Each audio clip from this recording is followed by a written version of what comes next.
Hey guys, in today's video I want to talk about gloves, and I want to talk about some of the gloves that I wear when I'm doing work on my cars. I always think it's a good idea to wear gloves to protect your hands. Certainly, engine oil and different lubricants and things, detergents and cleaning agents, etc., they're not good for your hands, so you want to protect them.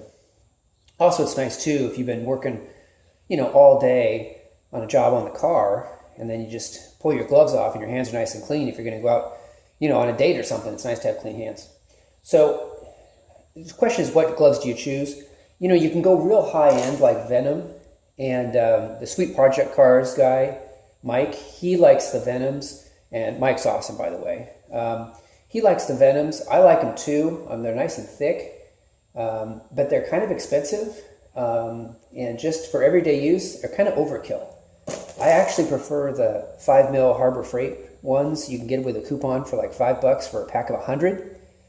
They're relatively durable. They're not fantastic, but they're pretty good.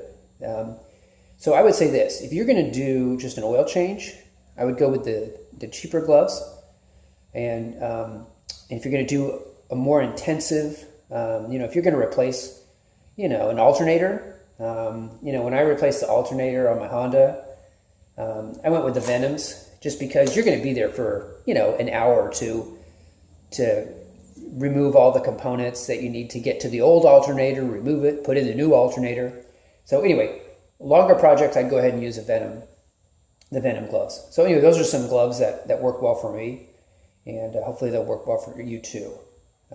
That's all for this video.